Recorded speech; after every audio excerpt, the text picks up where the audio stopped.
नमस्कार मंडळी, the guest व्लॉगमध्ये पुन्हा एकदा स्वागत आहे तुमचं आपल्या एका नवीन व्हिडिओमध्ये. तर मंडळी, गेले बरेच दिवस, बरेच महिने आपण व्लॉग करत नव्हतो. आपला एकही व्लॉग आला नव्हता. तर बऱ्याच महिन्यांनी आज फायनली आपण व्लॉग करतो आहे. बऱ्याच दिवसांनी हातात कॅमेरा पकडला आहे, अक्षरशः सवय मोडली आहे. सो मागचा बॅकग्राऊंड बघून तुम्हाला कळालंच असेल आपण कुठे आलो आहे, आणि टायटल आणि थंबनेल बघून तुम्हाला कळालंच असेल. सो आपण आलेलो आहे आपल्या गावी, आणि सकाळी जनशताब्दीची ट्रेन होती, ती 5:30ला पकडली दादरवरून, आणि एक 12:30 पावणे 1च्या आसपास आपण कणकवलीमध्ये उतरलो. त्यानंतर तिथे हॉटेल मेजवानीमध्ये पोटभर जेवलो, मस्त चिकन थाळी मागवली होती, आणि कार्यक्रम समाप्ती म्हणून सोलकडीवर मस्त ताव मारला, आणि मग आलो टमटम पकडून आपल्या गावी. सो गावी यायचं एक खास कारण म्हणजे बरेच दिवस कुठेही जाणं झालं नव्हतं. कुठेतरी जायचं होतं, 1-2-3 प्लॅन होते जे फिसकटले काही तांत्रिक बिघाडामुळे समजा, आणि म्हटलं कुठेतरी जायला पाहिजे. आणि एक ठिकाण आपलं नेहमी ठरलेलं असतं, कुठे नाही तर आपल्याला गावी जायचं आहे. सो गावी आलो. संदीपबरोबर कॉन्टॅक्ट केला. संदीप आधीच गावी येऊन थांबलेला. तर संदीपला म्हणालो मी येतो आहे. तर संदीप म्हणाला येतो आहेस तर एक कार्यक्रम पण आहे गावी, तर तो सुद्धा अटेंड होईल. सो त्या हिशोबाने मी आलो, आणि आज आहे मंदिरात आपला एक प्रोग्राम. सो संदीप गेला ॲक्च्युली बाहेर हरकुळला. तर तो म्हणाला मला यायला एक थोडी संध्याकाळ होईल, तर तोपर्यंत तू भटक इकडे तिकडे. तर मी आलो, जरा आराम केला, आणि म्हटलं आता जरा ब्लॉग्स चालू करूया. संदीप येईपर्यंत जरा भटकूया इकडे तिकडे. मागे तुम्हाला कळालं असेल आपण आलेलो आपल्या नदीच्या इथे ब्रिजवरती.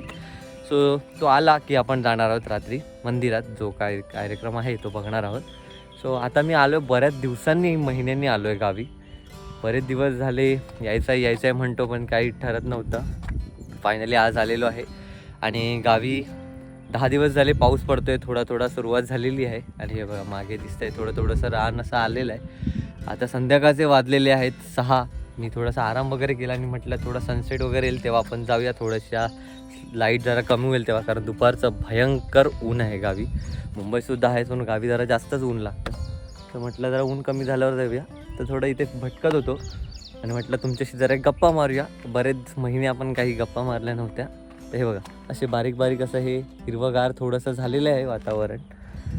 मजा येणार जेव्हा पाऊस येईल तेव्हा. तो घरामध्ये आता कोणीच नाही, फक्त मोन्या आहे. संदीप गेला आहे बाहेर. तर आता आपण जरा भटक्या इकडे तिकडे बघूया. करवंद वगैरे कुठेतरी मला येताना दिसली आहेत, ती जर बरी असली, कारण पाऊस पडला आहे त्यामुळे किडलेली वगैरे असू शकतात. बघूया.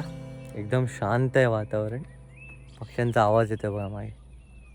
सो आपला मी गोप्रोने ब्लॉग करायला स्टार्ट करत होतो, पण गोप्रो काहीतरी प्रॉब्लेम देतो. आपला बॅटरीचा इश्यू दाखवतो आहे. आता काय माहिती आहे, आपल्या ज्या ओरिजिनल बॅटरी आहेत त्याचा प्रॉब्लेम दाखवतो आहे, आणि दुसऱ्या ज्या टेलिसिनच्या आपण याआधी बॅटरी वापरत होतो त्यांचा ऑलरेडी प्रॉब्लेम झाला आहे, कारण ते यूजच केला नव्हता कॅमेरा, त्याच्यामुळे त्याच्या चार्जरमध्ये तशाच होत्या, त्यामुळे त्या बॅटरीज आता फुगल्या आहेत. आणि आपल्या गोप्रोचा मेन म्हणजे प्रॉब्लेम झालेला, जो तुम्हाला आपल्या लडाखच्या व्लॉगमध्ये कळालं असेल, की आपला हा जो गोप्रो आहे तो हेल्मेट आपलं पडलं होतं खारदुंगलाला पासला असताना.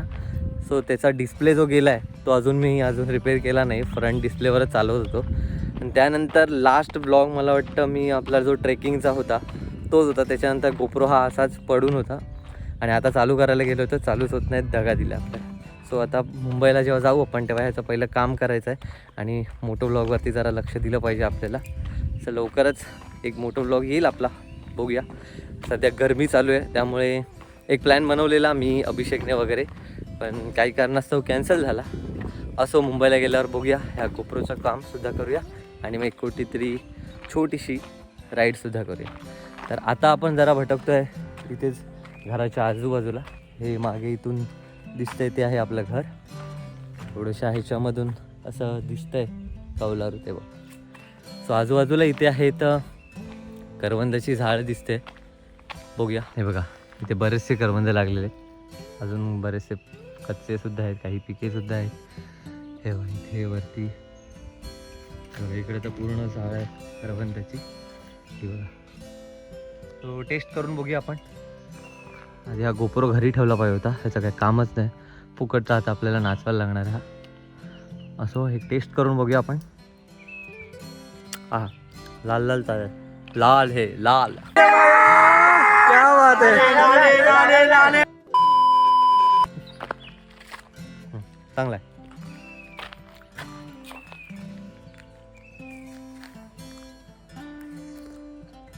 हां तो चांगली दिसते. त्यामुळे ही आता एक एक असं खाऊया नको, एका काहीतरी पाण्याचं आपण एक खोळं तयार करूया द्रोण टाईप, आणि त्याच्यामध्ये ही आपण जमा करूया आणि खात खात बोलत बोलत जाऊया. सो आजोबा वगैरे असताना आम्ही लहान होतो, मी संदीप, तेव्हा आम्हाला आजोबा माळावरती वगैरे घेऊन जायचे. तेव्हा असंच कुड्याच्या पाण्याच्या वगैरे असा द्रोण बनवायचे आणि त्याच्यात आम्ही जमा करायचो आणि खात खात बसायचो. आता पान शोधूया आपण आधी.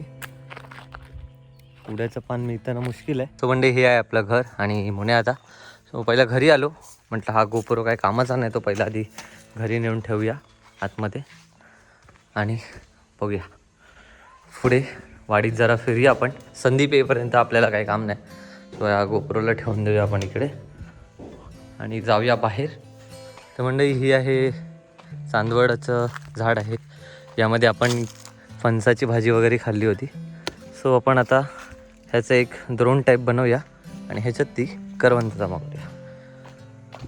आता एक करवंदाच्या काट्यानेच त्याला असा एक फासा बनवून आपण त्याचा एक द्रोण तयार करूया. तर म्हणजे हे आहे एरंडाचं झाड, त्याचं पान आहे. लहानपणी ह्याच्यासोबत जाम खेळायचो, असे बबल्स करायचो त्याच्यासोबत. तेव्हा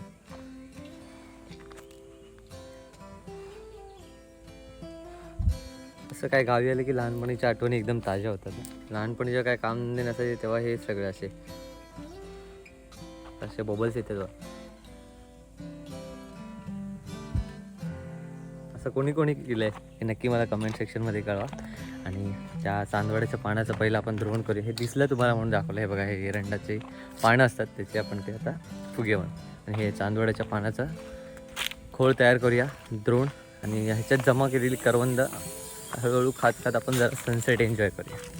चला, जोपर्यंत संदीप येत नाही तोपर्यंत आपल्याला एकट्यालाच काहीतरी टाईमपास करत बसायचं आहे. एकट्याला जाम कंटाळा येतो गावी, पण सोबत असेल तर एवढीच मजा.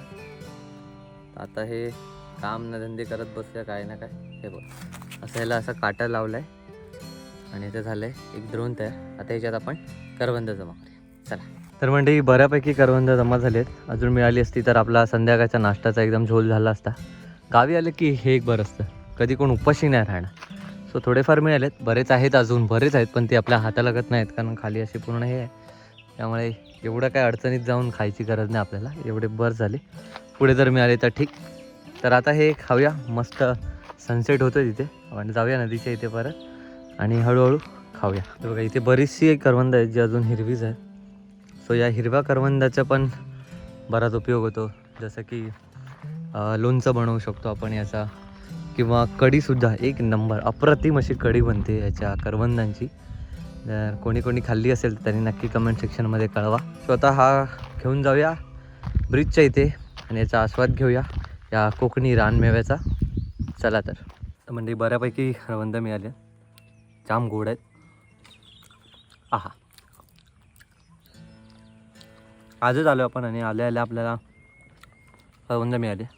सो खायची असतील तर या पटपट, पण कृपया करून घेऊन ये असा मेसेज करू नका कोणी. कोणाला हवी असतील तर बिंदास या, हवी तेवढी घेऊन जावा, आपलंच आहे. क्या बात. हो, इकडे एक बारक्या आला आहे त्याच्या म्हशींना आणि चारायला, आणि इकडे खाली पाणी.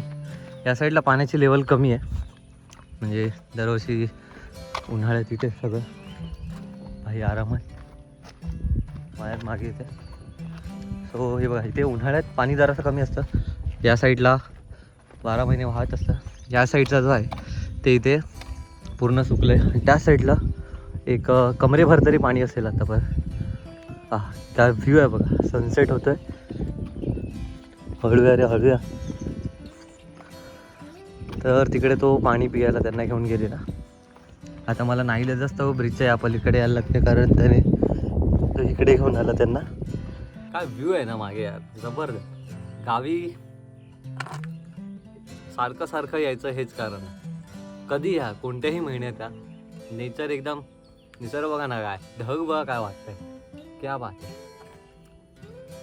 सो करवंद ऑलमोस्ट आपली संपत आलेली आहेत. सो आज की शाम करवंदो के नाम करत संध्याकाळ आज आपल्याला घालवलेली आहे कशी बशी करत. आता संदीप कधी येतो त्याची वाट बघूया. तोपर्यंत वाडीतल्या लोकांशी भेटतो मी वगैरे. आणि संदीप आला की आपण जाणार आहोत देवळात. आपल्या जो कार्यक्रम आहे तो बघायला जाणार. तर भेटूया थोड्या वेळाने. Bye bye.